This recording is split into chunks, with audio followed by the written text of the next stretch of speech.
Have you ever stumbled upon a place so mysterious it consumes your curiosity and refuses to let go? In the bleak winter of 1801, a man named Lockwood found himself in such a place. He was a tenant at Thrushcross Grange, drawn into the enigmatic world of his landlord Heathcliff, who resided at the foreboding Wuthering Heights.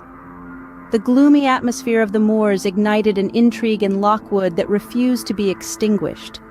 Seeking answers, Lockwood turns to his housekeeper, Nellie Dean, who begins to unravel the dark tale of Wuthering Heights. As Nellie delves into the past, she recalls a time when Wuthering Heights was a different place.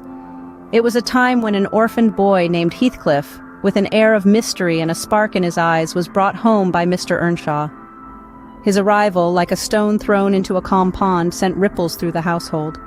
Catherine, Mr. Earnshaw's spirited daughter, found an instant companion in Heathcliff. They roamed the moors together, their bond deepening with every shared laughter and secret.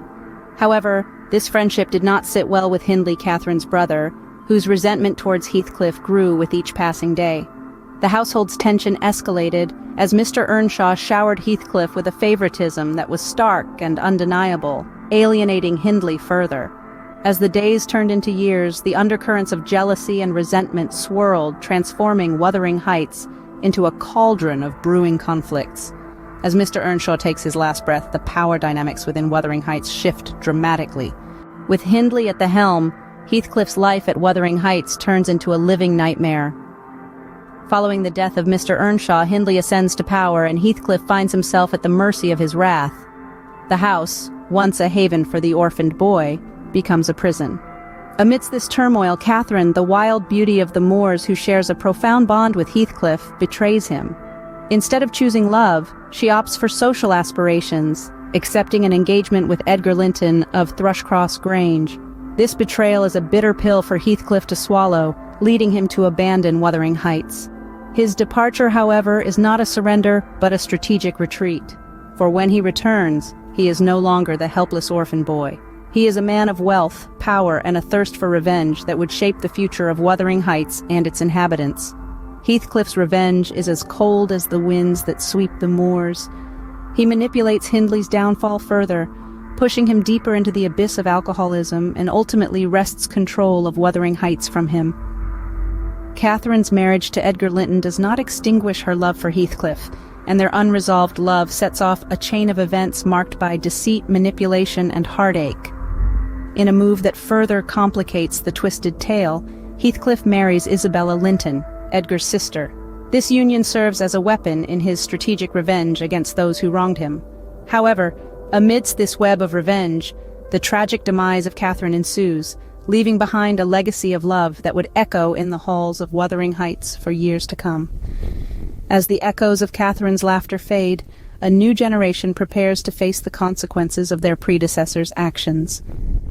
The tragic love story of Catherine and Heathcliff, marked by betrayal and revenge, sets the stage for a tale of redemption that will be played out by those they leave behind. 13 years later, the legacy of Wuthering Heights takes a toll on the children of those who crafted it. The next generation, much like their parents before them, grapple with the trials of clandestine love. Cathy, Catherine's daughter, and Linton, Heathcliff's son, find themselves ensnared in a romance as wild as the windswept moors, a romance masterfully orchestrated by Heathcliff himself. In the shadows of their parents' past, Cathy and Linton navigate their forbidden love, a love that blooms amidst the thorny landscape of revenge and deceit.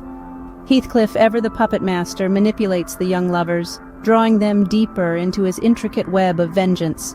As the dance of deceit continues, tragedy once again strikes Wuthering Heights.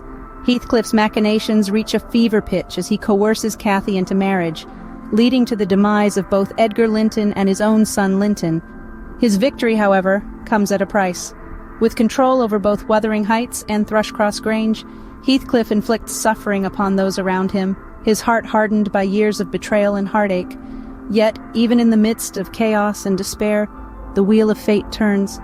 Heathcliff's own death signals the end of an era, bringing closure to the tortured souls of the moors. As Heathcliff's lifeless body lies on the cold stone floor, the tortured souls of Wuthering Heights finally find a semblance of peace.